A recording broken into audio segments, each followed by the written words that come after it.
جیسے میں نے اس کو چھوا اور مجھے معلوم ہوا کہ ایک سخت خطا ہے یہاں پر ہے، یہ پرسپشن ہے میری، کنسپشن کچھ اور ہے، تصور ذہن کے اندر نقشہ بن گیا۔ خدا کا تصور ہم قائم نہیں کر سکتے، لیکن خدا کے ساتھ ہمارا جو باطنی رشتہ ہے کہ اندر محسوس ہوتا ہے کہ ہے، جس کی مثال بھی میں نے دی تھی، بعض حضرات کے شاید علم میں نہ ہو، کہ جیسے میں اس وقت اس دیوار کو دیکھ رہا ہوں تو ایک تصور میرے ذہن میں قائم ہوا، دیوار اتنی لمبی ہے، اتنی چوڑی ہے، اتنی اونچی ہے،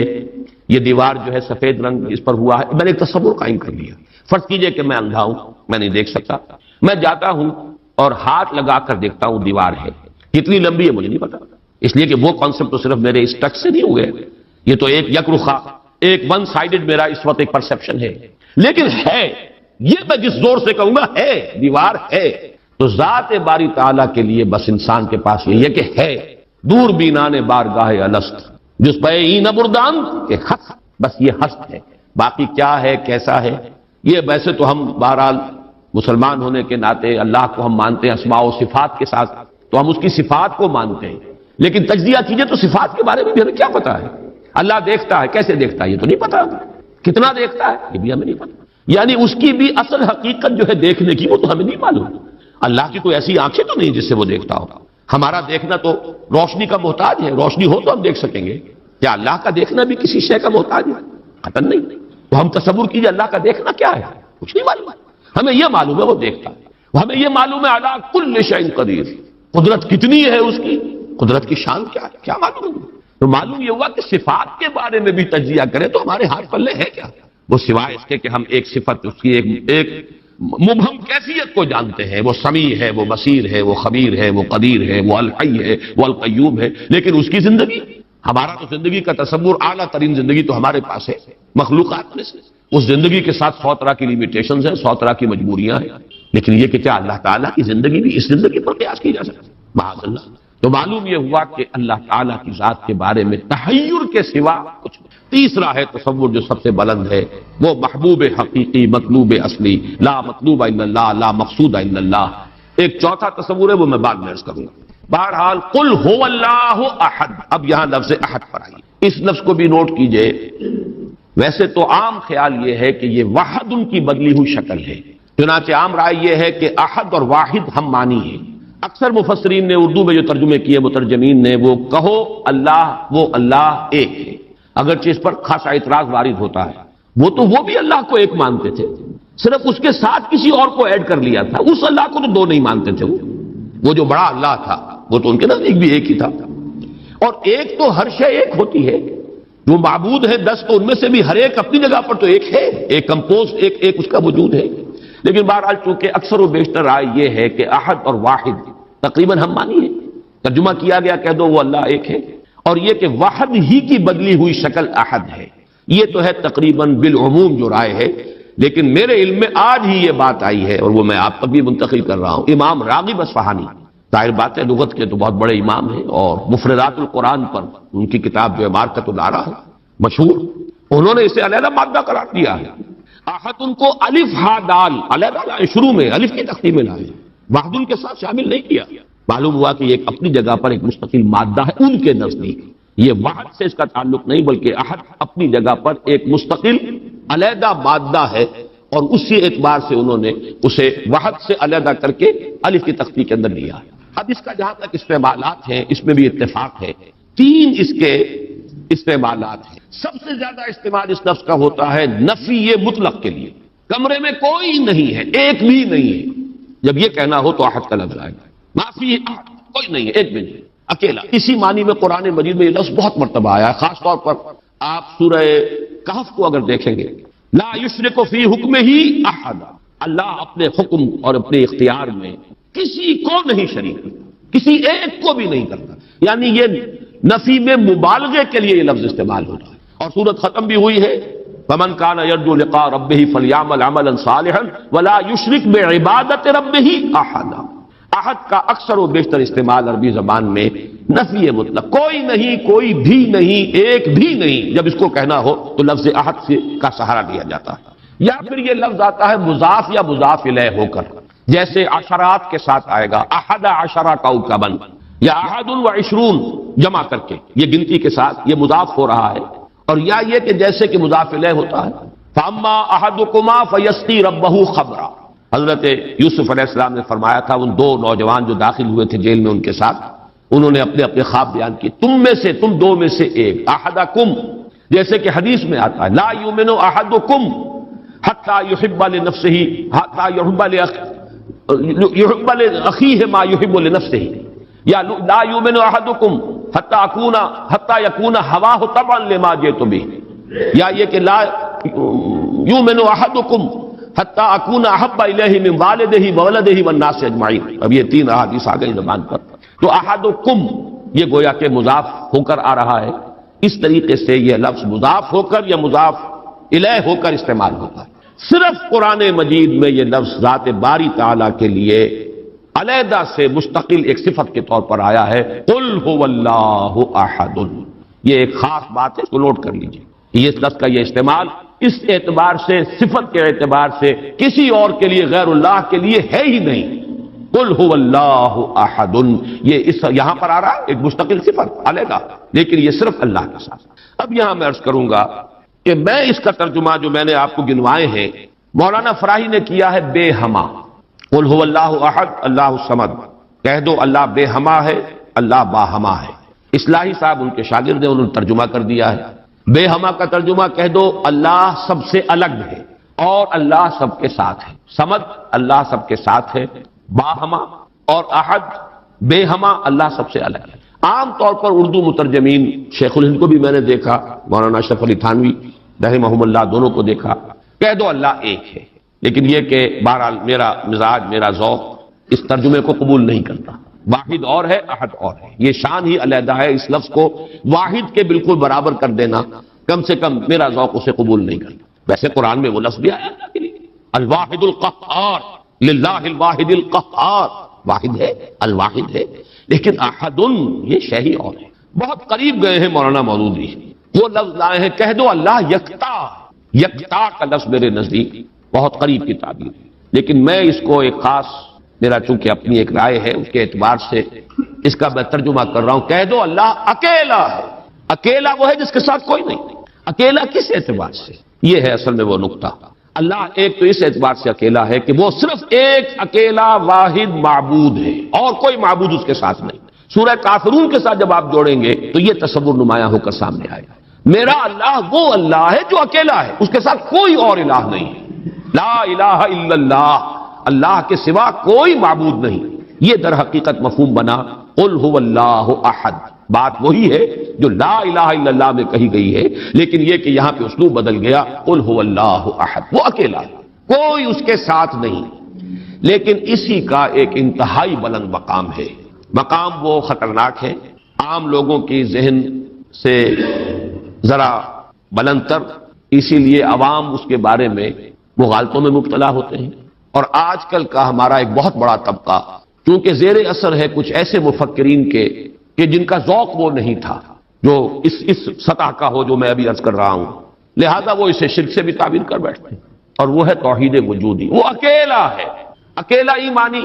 کہ وجود حقیقی صرف اس کا، یہ توحید وجودی جس کو میں تفصیل سے بیان کر چکا ہوں سورہ حدید میں، هو الاول والآخر والظاہر والباطن، وہی پہلا وہی آخر وہی ظاہر وہی باطن، وہی وہ اور کوئی ہے ہی نہیں، جو نظر آ رہے ہیں حقیقت میں نہیں ہے۔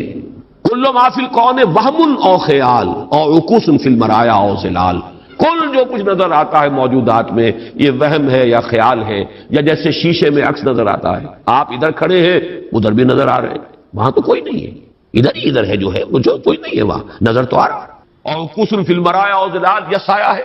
درخت کی شاخ اوپر ہے سایہ نیچے پڑ رہا ہے، سایہ کا کوئی وجود نہیں لیکن نظر تو آ رہا ہے، جس کو کہ حضرت مجدد الفسانی نے فرمایا کہ یہ اثر خدا بندی کہ معدوم را موجود می نمائند، یہ معدوم ہے کائنات، حقیقت میں موجود نہیں ہے، لیکن اس کو اللہ تعالیٰ نے موجود کر کے دکھا دیا ہے، نظر آ رہا۔ یا جیسے وہ آتشی دائرے کی مثال میں نے دی ہے بارہا، یہ حضرت مجدد کی دی ہوئی مثال ہے کہ اگر آپ ایک قندیل لے لیں، لکڑی ہے ایک لمبی، اس کے ایک سرے کے اوپر آپ نے کپڑا باندھا، تیل ڈال دیا، مٹی کا آگ لگا دی، یہ شعلہ جوالا ہے، اب اس لکڑی کو تیزی کے ساتھ دائرے میں حرکت دیجئے، دیکھنے والوں کو آتشی دائرہ نظر آئے گا، جبکہ آتشی دائرے کا کوئی وجود نہیں، وجود آپ کو معلوم ہے صرف اس ایک نقطے کا ہے، وہ ایک شعلہ جوالا ہے حقیقی، یہ دائرہ جو نظر آ رہا ہے ہر چند کہے کہ ہے، نہیں ہے، اس کا وجود کوئی نہیں ہے، نظر تو آ رہا۔ تو اپیئرنس اینڈ ریئلٹی، یہ بڑی مارکت الآرا کتاب ہے فلسفے کی۔ یہ در حقیقت جو کچھ نظر آ رہا ہے یہ ایک سراب ہے، حقیقت یہ نہیں ہے۔ حقیقی وجود صرف اللہ، اس کو میں یعنی وجود کے اعتبار سے توحید وجودی، یعنی میں نے جو ابھی گنوایا تھا، لا معبود الا اللہ، لا مطلوب الا اللہ، لا مقصود الا اللہ، لا محبوب الا اللہ، لا موجود الا اللہ، یہ وہ توحید وجودی ہے۔ شاہ ولی اللہ دہلوی رحمۃ اللہ علیہ فرماتے ہیں کہ یہ ہے توحید کی بلند ترین منزل، اور یہاں آ کر وحدت الوجود اور وحدت الشہود ایک ہو جاتے ہیں، ان میں کوئی فرق نہیں، تعبیر کا فرق۔ چونکہ میری یہ رائے ہے، لیکن یہ فلسفے کا مسئلہ ہے، میں اس کو بیان نہیں کرنا چاہتا۔ قرآن مجید میں یہ مسئلہ یا سورہ حدید کی اس آیت میں آیا ہے، قرآن سے باہر سے بات نہیں کر رہا ہوں، لیکن یہ کہ ہر شخص کے ذوق کی چیز نہیں ہے، ہر شخص کا یہ نہ مزاج ہے، نہ ذوق ہے، نہ اس میں استعداد ہے، نہ صلاحیت ہے کہ ان مسائل پر غور کرے۔ تو میں یہ نہیں چاہتا کہ لازماً آپ میری اس رائے سے اتفاق کریں، لیکن یہ میں ضرور چاہتا ہوں کہ اگر سوء ظن ہے آپ کے دل میں کہ جو لوگ اس بات کو مانتے ہیں وہ مشرک ہو گئے، اس کو ذہن سے نکال دیجئے، اس لیے کہ پھر نابک نے تیرے سید نہ چھوڑا زمانے میں، شاہ ولی اللہ بھی مشرک ہوں گے، حضرت مجدد بھی مشرک ہوں گے، باقی یہ رومی یہ تو ہے، ان کی تو خیر حیثیت ہی کیا ہے بیچاروں کی، وہ تو سب کے سب مہا مشرک شمار ہو جائیں گے، کوئی نہیں بچے گا پھر جو بھی ہمارے اکابر ہیں۔ ہاں محمد ابن عبد الوہاب بچ جائیں گے، ابن تیمیہ بچ جائیں گے رحمہم اللہ، باقی یہ کہ ان کے سوا بچنے والا اور کوئی نہیں ہے۔ تو یہ توحید وجودی یا وحدت الوجود یا وحدت الشہود میرے نزدیک قل هو اللہ احد، کہہ دو وہ اللہ ہے اکیلا تنہا۔ مجھے وہ بار بار جب میں سوچ رہا تھا قیس جنگل میں اکیلا ہے، مجھے جانے دو، ہو گزرے گی جو مل بیٹھیں گے دیوانے دو، اللہ اکیلا ہے۔ اور واقعہ یہ ہے، یہ تصور جو ہے اگرچہ بہت بلند ہے، لیکن کبھی اگر اس کے کہیں کناروں تک بھی رسائی ہو جائے انسان کی، تو اس کی جو ایک وسعت پیدا ہوتی ہے اس کے ذہن میں، اس کا مینٹل ہورائزن وہ جو اس قدر وسیع ہو جائے گا، وہ اس کا تصور وہ شخص نہیں کر سکتا کہ جس کا کوئی بھی اس کے حاشیہ خیال میں یہ بات نہ آ سکے۔ لیکن اس کا یہ مفہوم اگر نکال لیا جائے، عام لوگوں نے یہ سمجھا اس کا مطلب ہر شے خدا ہے، اگر کوئی شے موجود نہیں جبکہ تجھ میں نہیں کوئی موجود، پھر یہ ہنگامہ ہے خدا کیا ہے؟ کچھ نہیں ہے، نہیں ہے۔ یہ اصل میں جو وحدت الوجود ہے وہ یہ نہیں ہے کہ یہ سب چیزیں خدا ہیں، بلکہ یہ کہ خدا ہی ہے، باقی کچھ موجود نہیں، جو کچھ نظر آ رہا ہے وہ توہم ہے، خیال ہے، یہ صرف اپیئرنس ہے، اور اپیئرنس آپ کو معلوم ہے ہر وقت بدلنے والی شے ہے، painter high, every thing is changing, یہ سب ٹرانزینٹ چیزیں ہیں کہ جو گزر رہی ہیں، جیسے لہریں ہیں، لہر نظر آتی ہے لہر ہے، لیکن یہ کہ یہ بالکل عارضی سا ایک وجود ہے، اعتباری سا وجود ہے، لہر کا حقیقت میں کوئی وجود نہیں ہے۔ اسی طریقے سے یہ کائنات، تو یہ نہیں ہے کہ جو کچھ ہے وہ خدا ہے، معاذ اللہ، یہ ہماوست ہے، اور یہ در حقیقت کفر بھی بن جاتا ہے، شرک بھی بن جاتا ہے۔ لیکن توحید وجودی یا وحدت الوجود یہ بالکل مختلف شے ہے، اور میرے نزدیک اس آیہ مبارکہ کا اصل مدلول یہ ہے، قل هو اللہ احد، بلند ترین توحید توحید وجودی،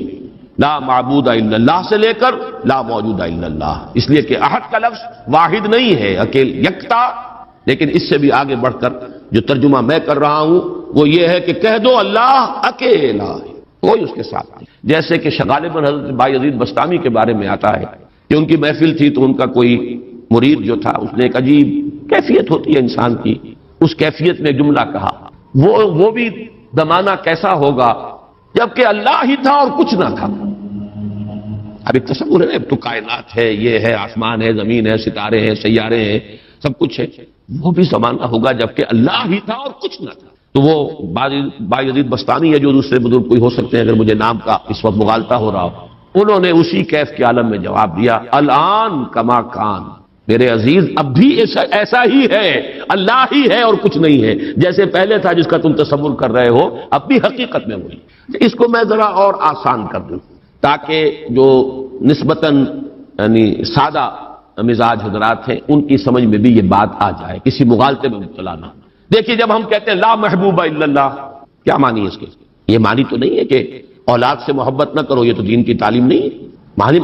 معنی کیا ہے؟ ساری محبتوں سے بالا تر محبوب حقیقی صرف اللہ ہو جاتا۔ لا محبوب الا اللہ کا مطلب یہ ہے، یہ نہیں کہ آپ کاٹ دیجیے محبت ہر ایک کی، اولاد سے محبت کرو، شوہر بیوی سے محبت کرے، بیوی شوہر سے محبت کرے، وطن سے محبت کرو، بلکہ اتنی خوشخبریاں ہیں، وجبت محبتی للمتحابین فیہ، میری محبت واجب ہو گئی ان کے لیے جو میرے لیے ایک دوسرے سے محبت کرے۔ تو ایک مسلمان مسلمان سے محبت کرتا ہے، ایک مومن مومن سے محبت کرتا ہے، ایک مجاہد دوسرے مجاہد سے محبت کرتا ہے، یہ محبت تو مطلوب ہے۔ لا محبوب الا اللہ کا مطلب یہ نہیں ہے کہ ساری محبتوں کی نفی ہوگی۔ اسی طرح جب ہم کہتے ہیں لا موجود الا اللہ، اس کا مطلب یہ نہیں کہ تمام موجودات کی نفی ہو گئی، بلکہ یہ کہ وجود حقیقی صرف اللہ کا ہے۔ یہ اعتباری وجود ہے جن کی کوئی حقیقت نہیں ہے، یہ دائمی وجود، مستقل وجود، وہ وجود جو از خود ہے، باخود ہے، خود بخود ہے، جسے کسی نے وجود نہیں عطا کیا، جس کا وجود ایسا نہیں ہے کہ کبھی شروع ہوا اور کبھی ختم ہو جائے، وہ وجود حقیقی صرف اللہ۔ اب اس میں تو کوئی اشکال نہیں رہے گا۔ اس معنی میں اگر کہا جائے لا موجود الا اللہ تو ہر شخص کہے گا۔ اس کی ایک اور مثال میں آپ کو دے دوں، دعا استخارہ میں حضور فرماتے ہیں فَإِنَّكَ تَعْلَمُ وَلَا أَعْلَمُ وَتَقْدِرُ وَلَا أَقْدِرُ، اے اللہ میں تجھی سے استخارہ کر رہا ہوں، انی استخیرک بعلمک واستقدرک بقدرتک واسألک من فضلک العظیم فإنک تقدر ولا اقدر وتعلم ولا اعلم، تو جانتا ہے میں نہیں جانتا، تو قدرت رکھتا ہے مجھے کوئی قدرت حاصل نہیں۔ تو کیا کوئی قدرت حاصل نہیں تھی حضور کو؟ کیا کچھ علم حاصل نہیں تھا حضور کو؟ یہ بمقابلہ علم خداوندی، بمقابلہ قدرت خداوندی کل موجودات کی قدرت اور ان کی نفی مطلق ہو جائے گا، کوئی علم نہیں۔ یہی بات یہاں کہہ دیجیے، کوئی وجود نہیں ہے، وجود حقیقی صرف اللہ۔ بہرحال یہ تمام تصورات ان کی تعبیرات ہیں، تعبیرات میں ذرا سخت سے سختر مقامات بھی آ جاتے ہیں، مشکل سے مشکل تر مقامات بھی آ جاتے ہیں۔ میں اس کی تفصیل میں اس وقت نہیں جا رہا، لیکن میرے نزدیک اس سورہ مبارکہ کی پہلی آیت اس عظیم ترین سطح پر توحید کو بیان کر رہی ہے، اور یہ جیسا کہ میں نے عرض کیا تھا جب تک یہ بات سامنے نہ آئے، چار اعتبارات سے کس طریقے سے توحید کے بیان کو اس صورت نے سمو لیا اپنے اندر اور جمع کر لیا ہے، تبھی اس کی وہ عظمت ہے کہ ثلث قرآن کے مساوی یہ صورت ہے، تبھی اس سے صحابہ کی وہ محبت کا راز جو ہے وہ کھلتا ہے کہ کیوں ہے، ایسے ہی نہیں ہے۔ قل هو اللہ احد، کہہ دو وہ اللہ ہے، میرا معبود جسے میں پوچھتا ہوں وہ اللہ ہے، لیکن وہ اللہ نہیں جسے تم پکار رہے ہیں، وہ اللہ جو اکیلا ہے، تنہا۔ اللہ الصمد، جیسا کہ میں عرض کر چکا ہوں صمد کا لفظ قرآن مجید میں ایک ہی مرتبہ آیا، اور اس کے مفہوم کو بھی دو معنی سے بیان کیا گیا ہے۔ ایک تو چونکہ ایک مرفوع روایت بھی امام راضی لے کر آئے ہیں، روے عن ابن عباس رضی اللہ تعالی عنہما، کہ حضور سے پوچھا گیا اللہ کا صمد ہونا کیا معنی ہے اس کے، تو آپ نے فرمایا هو السید الذی یصمد الیہ فی الحوائج۔ اصل میں یہ صمد جو ہے عربی زبان میں یہ ہوتا تھا کسی چٹان، مضبوط چٹان کی طرف جس کو پشت پر رکھ لیا جائے تو دشمن سے مقابلے میں انسان کو سہولت ہوتی ہے۔ اگر آپ جیسے کہ وہ حضرت عمر کا بھی واقعہ بیان ہوتا ہے، بعض حضرات تو اس کو نہیں مانتے لیکن اکثر لوگ مانتے ہیں کہ مسجد نبوی میں خطبہ دے رہے تھے حضرت عمر، اور اس وقت شام کے ایک محاذ پر جنگ بھی ہو رہی تھی۔ اس وقت حضرت ساریہ جو امیر الجیش تھے وہ کوئی غلطی کر رہے تھے، اسٹریٹجک مسٹیک ہو رہی تھی کہ انہوں نے پوزیشن ایسی لے لی تھی کہ جو غلط تھی جنگی تدبیر کے اعتبار سے۔ تو حضرت عمر نے وہی اللہ نے کہیں دکھا دیا، اللہ کو قدرت حاصل ہے وہ دکھا دے۔ آج ٹیلی ویژن سے آپ دیکھ سکتے ہیں تو اللہ تعالیٰ بغیر ٹیلی ویژن کے آج سے 1400 برس قبل دکھا سکتا، انہونی بات نہیں ہے کہ وہ نقشہ سامنے آ گیا۔ جیسے حضور فرماتے ہیں جب آپ شب معراج سفر معراج سے واپس آئے، جب سوال کیے لوگوں نے اچھا آپ مسجد اقصی میں گئے تھے، وہاں کتنی کھڑکیاں ہیں، کتنی کڑیاں ہیں، کیا ہے؟ تو اب حضور ایک دفعہ چونکے کہ اب یہ میں نے کوئی کھڑکیاں تو نہیں گنی وہاں پر، لیکن یہ کہ اگر مجمع میں آپ نہ بتا سکتے تو تالیاں پڑ جاتی۔ اس وقت اللہ نے فوراً وہ جو ہے لا کر سامنے کھڑا کر دیا وہ نقشہ، اور حضور دیکھ دیکھ کر بیان کرتے رہے یہ ایسا ہے ایسا ہے۔ تو یہ تو در حقیقت بالکل اللہ کی قدرت سے ہرگز کوئی اس میں بودھ نہیں ہے۔ تو حضرت عمر نے وہی فرمایا ہے اور صحابہ نے سنا ہے، یا ساریہ تو الجبل، یا ساریہ تو الجبل ہے، ساریہ کیا غضب کر رہے ہو، غلطی کر رہے ہو، پہاڑ کی طرف جاؤ، پہاڑ کو پشت پر رکھو، پہاڑ پشت پر ہو تو آپ پشت کی طرف سے اب محفوظ ہو گئے، آپ یکسو ہو کر سامنے سے دشمن کا مقابلہ کر سکتے ہیں، اور اگر اندیشہ رہے کہ کہیں پیچھے سے کوئی حملہ آور نہ ہو جائے تو وہ توجہات جو ہیں وہ منقسم رہیں گے۔ بہرحال یہی معاملہ ہے صمد کا، وہ ہستی جس کی طرف رجوع کیا جائے، جس کو پناہ گاہ سمجھا جائے، جس کی طرف اپنی مشکلات کے اندر رجوع کیا جائے، اور اس اعتبار سے پھر وہی مطلوب بن جاتا ہے، وہی مقصود بن جاتا ہے، وہی محبوب بن جاتا ہے، اسی کی عزت کی جاتی ہے، اسی کی تکریم ہوگی، اسی کا اعزاز ہوگا، اس کے سامنے انسان جو ہے وہ اپنے آپ کو جھکائے گا، جس بڑے بڑے سردار۔ تو یہ سمد جو ہے اس معنی میں، اور ایک سمد وہ شے ہے جس کو کھوکھلی نہ ہو، لا جوف لہو، بہت مضبوط اپنی جگہ پر توانا چٹان۔ ایک تو وہ چٹان ہے جو کھوکھلی ہے، لیکن یہ کہ ایک چٹان وہ ہے جو مضبوط اور بالکل سالڈ چٹان۔ ان دونوں اعتبارات سے اللہ الصمد کا ترجمہ اب مولانا فراہی مولانا اصلاحی صاحب کا تو یہ ہوا کہ اللہ تعالی با ہما ہے، ذات میں بے ہما، کسی سے اس کا کوئی تعلق نہیں، یکتا بلکہ اکیلا، لیکن یہ نہیں ہے کہ مخلوق سے منقطع ہے، مر گئے ہم انہیں خبر نہ ہوئی، یا یہ ہے کہ مخلوق کی دعائیں نہ سنتا ہو، مخلوق کی حاجت روائی نہ کرتا ہو. نہیں، سب کا ملجا وہی ہے، سب کا ماوا وہی ہے، سب کے لیے پناہ گاہ وہی ہے، سب کی حاجت روائی کرنے والا وہی ہے. تو وہ اللہ صمد ہے. یہ دو احد اور صمد جو ہے، اس نے جڑ کر اصل میں اسی طریقے سے ایک تصور کو مکمل کیا ہے، جیسا کہ آیت الکرسی میں اللہ لا الہ الا ہو الحی القیوم، الحی اور القیوم، الحی از خود زندہ، زندہ جاوید، اور قیوم باقی پوری کائنات کو تھامے ہوئے، سنبھالے ہوئے. پوری موجودات کا یہ سارا سلسلہ یہ محتاج ہے اللہ کا. اس کی میں نے پہلے بیان کی ہے، بہترین تمثیل وہ ہے جو مولانا مناظر حسن گیلانی رحمۃ اللہ علیہ نے دی ہے. ربط الحادث بالقدیم کی مثال، اللہ کی ذات اور اس کائنات کے درمیان ربط اور تعلق کیا ہے. انہوں نے مثال دی ہے کہ آپ اپنے ذہن میں نقشہ قائم کیجئے، تاج محل کا نقشہ، جس نے تاج محل دیکھا ہو، چلیے آپ نے مینار پاکستان دیکھا، مینار پاکستان کا تصور کیجئے، ذہن میں نقشہ قائم کیجئے. یہ ذہن میں جو نقشہ قائم ہوا ہے، آپ اس کے اوپر بھی ہیں، باہر بھی ہیں، اندر بھی ہیں، پیچھے بھی ہیں، نیچے بھی ہیں، آپ ہی آپ ہیں، وہ تو اس کا وجود ہی کوئی نہیں، لیکن ہے ذہن کے اندر ایک تصور قائم ہے اس وقت. اور یہ تصور اسی وقت تک قائم رہے گا جب تک کہ آپ کے ذہن کا ارتکاز ہے، توجہ اس پر ہے. توجہ ہٹی نہیں کہ اس کا کوئی وجود ہے ہی نہیں، وجود ختم. بالکل یہی معاملہ اس کائنات کا، یہ سارا سلسلہ اس کا قیوم اللہ ہے، تھامے ہوئے. اسی کی توجہ، اسی کی عنایت، اسی کی ربوبیت، اسی کی خبرگیری، اسی کی تدبیر، یہ سب اس کو تھامے ہوئے. تو اپنی ذات میں الحی، کائنات کے لیے القیوم، اسی طرح اپنی ذات میں الاحد، اکیلا، تنہا، بے ہمہ، اور پوری کائنات اور جملہ موجودات کے لیے الصمد، اسی کی طرف رجوع، اسی کی طرف توجہ، وہی مطلوب، وہی مقصود، وہی محبوب، وہی حاجت روا، وہی مشکل کشا. اس اعتبار سے اس میں توحید عملی، اسی سے مانگو، اسی سے پناہ طلب کرو، اسی کی طرف توجہ کرو. انی وجہت وجہی للذی فطر السماوات والارض، اسی سے لو لگاؤ، اسی سے حاجت روائی کے لیے سوال کرو، اسی کے سامنے مشکلات پیش کرو. یہ تب جو ہے پھر اسی کی عبادت کرو، اسی کی اطاعت کرو، اسی کی بندگی کرو، اسی کی توقیر کرو، اسی کی تعظیم کرو. یہ تمام چیزیں کہ جو عمل میں آ جائیں گی، وہ توحید وجودی، یہ توحید عملی. قل هو اللہ احد اللہ الصمد. تیسری آیت میں ہے توحید ذاتی، لم یلد ولم یولد. میں شرک کے مختلف اقسام کے ضمن میں جو 6 کیسٹ ہیں، اللہ کا شکر ہے بہت دنیا میں عام ہوئے ہیں، اس میں یہ تقسیم بیان کر چکا ہوں. شرک فی الذات، شرک فی الصفات، اور شرک فی العمل یا شرک فی الحقوق، یہ 3 شرک ہیں. شرک فی العبادت، یہ تیسری جو نوعیت ہے، اس کے لیے شرک فی الحقوق بھی کہا جا سکتا ہے، اسی کا حق ہے کہ اس کی عبادت کی جائے، اور اسی کو شرک عملی بھی کہہ سکتے ہیں. بہرحال شرک عملی کی جڑ کاٹ دی اللہ الصمد. پہلا جو توحید کا درجہ ہے وہ بہت بلند ہے، بہت اونچا ہے. یہ حکما اور فلاسفہ کی بھی چوٹی کے لوگ، جہاں حکمت اور تصوف دونوں چیزیں جا کر جڑ جاتی ہیں، وہ ایک مقام ہے. خالص فلسفہ بھی انسان کو کہیں نہیں لے کے جاتا، اور عقل اور فکر کی بلندی نہ ہو تو تصوف بھی محض نفسیاتی ریاضتیں بن کر رہ جاتی ہیں، سائیکولوجیکل ایکسرسائزز کے سوا کچھ نہیں رہتا. اصل تصوف جس کا میں قائل ہوں وہ ہے کہ جو فکر اور فلسفے کی بھی انتہا ہو، اور پھر اس کے ساتھ یہ جو اللہ کے ساتھ انسان کا قلبی، ذہن اور قلب دونوں کے اتحاد کے ساتھ اللہ کے ساتھ ایک رابطہ. بہرحال تو یہاں جو تیسرا شرک ہے،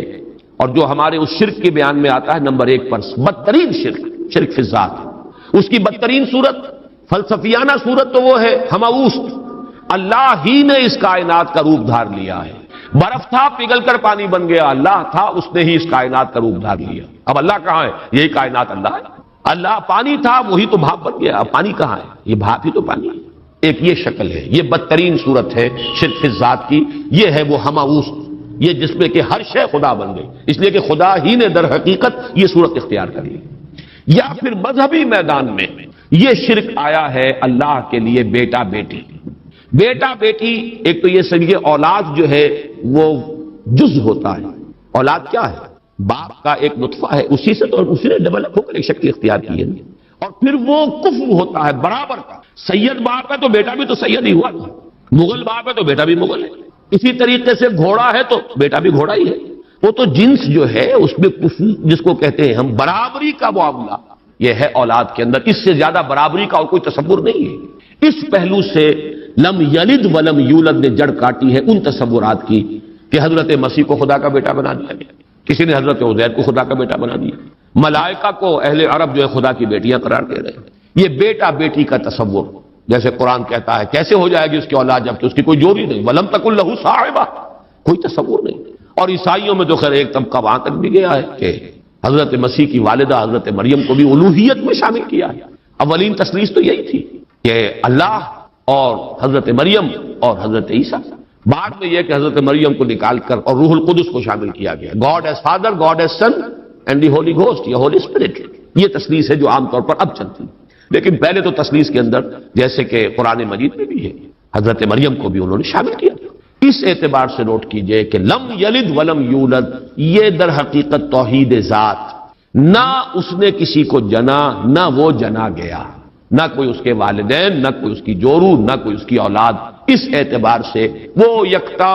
تنہا، اکیلا، یونیک، انگریزی کا لفظ یونیک جو ہے وہ میں سمجھتا ہوں کہ شاید سب سے زیادہ قریب ترین تعبیر کرے گا، ایک یونیک ایگزسٹنس ہے جس کو کسی پر قیاس نہیں کیا جا سکتا، لا مثل لہ ولا مثال لہ ولا مثیل لہ، اس کے لیس کوئی مثال نہیں، لیس کمثلہ شیء وہو السمیع البصیر، اس کے مثال جیسی بھی کوئی شے نہیں ہے۔ یعنی یہ اب اس سے زیادہ ہماری زبان ہے، عربی زبان بھی تو آخر انسانوں کی زبان تھی، اس میں کسی ایک ایبسولوٹ اور مطلق تصور کو پیش کرنے کی جو لیمیٹیشن ہے وہ نہیں، لیسا کا مثلہ شیء، اب یہ اس سے زیادہ جو ہے نفی کرنا مثل کی، مثلیت کی، وہ ممکن نہیں۔ اور جیسا کہ میں نے اپنی تقریروں میں بیان کیا ہے، اس شرک پر اللہ کا غضب سب سے زیادہ بھڑکتا ہے، اس لیے کہ تو ذات کو شریک کر دیا آپ نے اللہ نے، کیونکہ یہ فلسفیانہ ہماؤس وغیرہ عرب میں وہاں موجود نہیں تھے، یہ ہندوستان کی بیماریاں تھیں، لہذا قرآن مجید میں اس کا ذکر اس انداز میں نہیں ہے۔ البتہ شرک فی ذات کی ایک شکل کے جو وہاں موجود تھی وہ بیٹا بیٹی کا تصور، اور شرک فی ذات ہی کی دوسری شکل جو ہندوستان میں یا اور دوسری جگہوں کے فلسفیانہ مذاہب میں ہے وہ ہماؤس کہ خدا ہی نے در حقیقت یہ روپ، وہ انکارنیشن کہیں یا یہ کہ یہ حلول و اتحاد، ایجا محالس، یہ سارے تصورات جو ہیں یہ فلسفیانہ ہیں۔ لم یلد ولم یولد ولم یکن لہ کفوا احد، اور نہیں ہے کوئی بھی اس کا کفو، کفو کاف فے اور واو، اور کاف فے اور حمزہ، پھر یہ وہ ہے جو الف واو اور یہ جو ہے بدل جاتے ہیں، یہ ایک ہی مادہ ہے، اسی سے مکافات ہے، بدلہ، جیسا دناہم کما دانو مکافات۔ کف جو ہے کہتے ہیں ہمسر، اس کے لیے ہمارے ہاں جب علماء تقریریں کرتے ہیں تو جو ان کے خطبات ہوتے ہیں، لا ضد لہ ولا ند لہ، ضد اور ند، یہ در حقیقت جو بھی ہمسر ہوگا وہ تو مقابلے میں آئے گا، وہ تو چیلنج کرے گا کہیں نہ کہیں، تو ضد بھی کہتے ہیں کسی کا حریف، ند مخالف۔ اور یہ لفظ حضور صلی اللہ علیہ وسلم نے استعمال فرمایا تھا جبکہ کسی صحابی کی زبان سے الفاظ نکل گئے، ما شاء اللہ و ما شئت،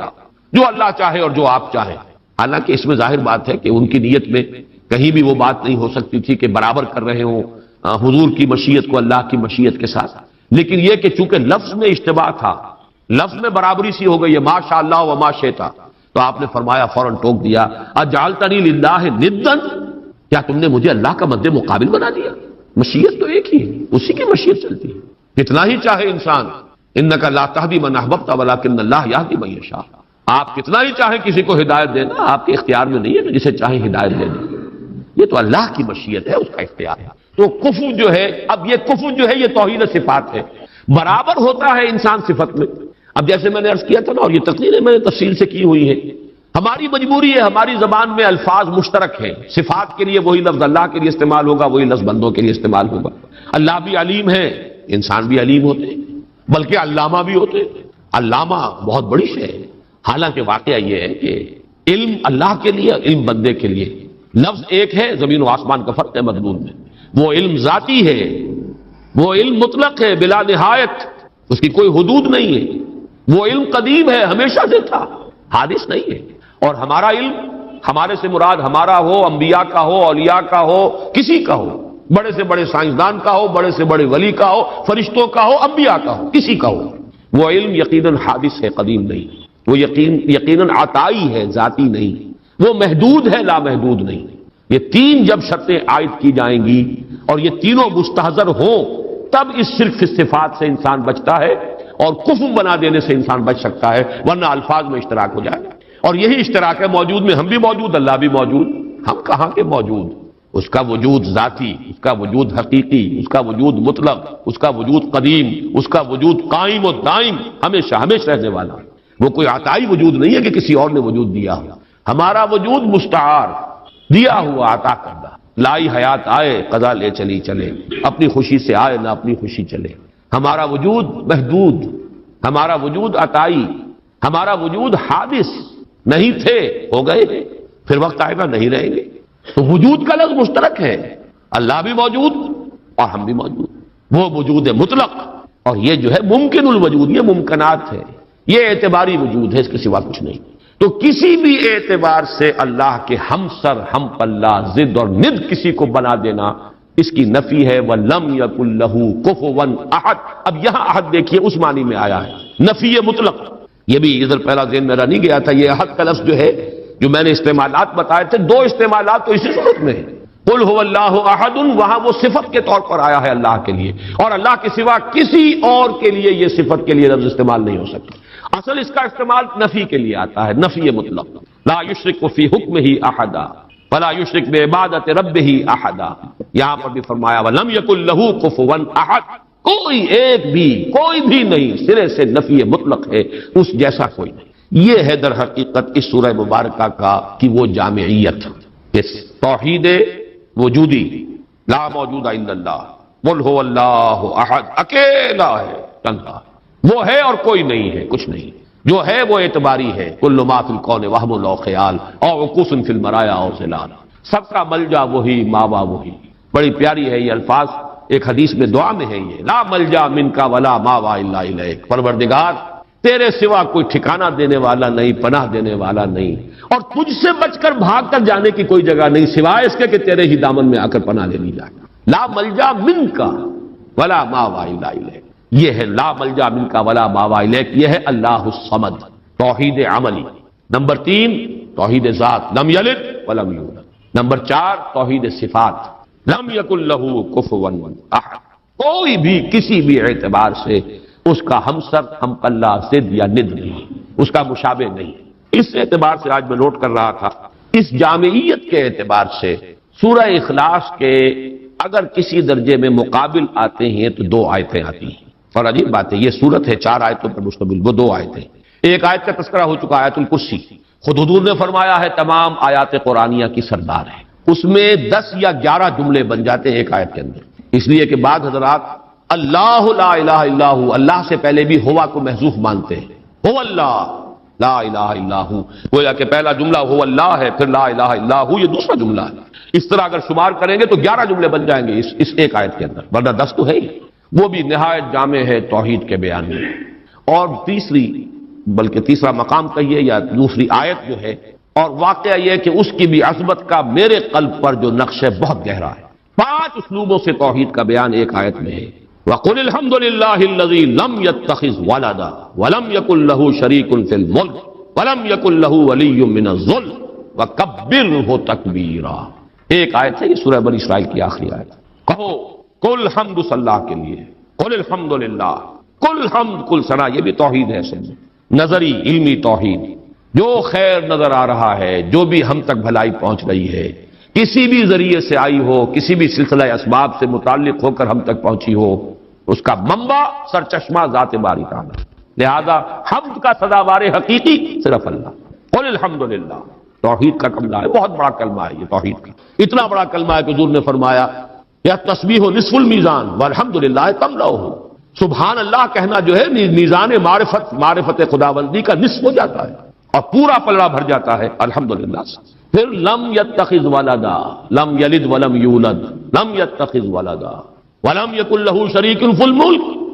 بادشاہی میں، اختیار میں کوئی اس کا شریک نہیں، یہ توحید سیاسی۔ ولم یکن لہ ولی من الذل، اور کوئی اس کا ولی کسی کمزوری کی وجہ سے نہیں ہے، دوست اس کے ہیں، تمہارے دوست ہوتے ہیں، تم انہیں پالتے ہو دوستیوں کو، اس لیے پالتے ہو کہ شاید کل کہیں کام آ جائے، ضرورت پڑ سکتی ہے، انسانی معاملات ایسے ہیں، لہذا دوستیاں پالی جاتی ہیں، دوستوں کی غلط فرمائشیں بھی پوری کی جاتی ہیں، ان کے غلط مطالبے بھی پورے کیے جاتے ہیں، یہ کس لیے کہ کنی دبتی ہے آپ کی، اللہ کی کنی کسی سے دبتی نہیں ہے، اس کے ولی ہے لیکن اس کے کسی ذوف کی وجہ سے نہیں ہے۔ فَلَمْ يَكُنْ لَهُ وَلِيٌّ مِّنَ الذُّلِّ، فکبرہ تکبیرا، اور اس کی تو بڑائی کرو جیسے کہ اس کی بڑائی کا حق ہے۔ یہ آیہ مبارکہ بھی میں نے صرف یہ نوٹ کرا دیا آپ کو کہ اس سورہ مبارکہ کے قریب آتی ہیں اپنی جامعیت کے اعتبار سے یہ آیات، لیکن ظاہر بات ہے کہ سورہ اخلاص ابتدا میں نازل ہوئی، ابھی چیمے گوئیاں شروع ہی ہوئی تھی۔ یہ کسے پوجتے ہیں، ان کا معبود کون ہے، اس کی شان کیا ہے، اس کی صفات کیا ہے، صف لنا ربک اور انصب لنا ربک، اس کا جواب بہت سادہ الفاظ میں لیکن جامعیت اس کے اعتبار سے جو اپنا منفرد مقام ہے وہ سورہ اخلاص کا ہے، اور جبکہ وہ ہمارے پاس حضور صلی اللہ علیہ وسلم کے اقوال موجود ہیں ثلث قرآن کے مساوی، اللہ تعالیٰ اس سورہ مبارکہ کا صحیح فہم گہرائی میں اس کا جو قلب کے اوپر، ذہن کے اوپر، ہماری سوچ پر، ہماری نفسیات پر جو اثرات مترتب ہونے چاہیے اللہ تعالیٰ ان سب سے ہمیں بہرہ مند فرمائے۔ آخر میں ایک لطیفہ سنا دوں، وہ بھی ایک لطیفہ، علمی لطیفہ ہے، یاد رہے گا۔ یہ خاقانی ایک شاعر گزرے ہیں بہت بڑے فارسی کے، ان کا یہ قصہ بیان ہوتا ہے کہ وہ کہیں کسی دعوت میں کسی امیر کے ہاں مدعو تھے، تو وہاں پہلے سے کچھ لوگ بیٹھے ہوئے تھے جو رتبے میں ان سے بڑے کمتر تھے، لیکن یہ کہ جگہ انہیں ایسی ملی کہ جو اس محفل کے اعتبار سے ذرا ان کے اپنے مقام کے اعتبار سے فروغ تھی۔ تو کچھ جو ذرا ہلکے مزاج کے لوگ تھے جن کی طبیعتوں میں ہلکا پن تھا، وہ انہیں دیکھ کے مسکرا رہے تھے کہ آج یہ خاقانی کو کہاں جگہ ملی ہے، کس جگہ بیٹھے ہیں۔ تو انہوں نے ایک شعر کہا ہے، بلکہ دو شعر، گر فروتر نشست خاقانی، نہ مرا عار نہ ترا ادب است، قل هو اللہ کے حمد باری است، تحتا تبت یدا ابی لہب است، کہ اگر قرآن مجید میں قل هو اللہ جیسی صورت جو ہے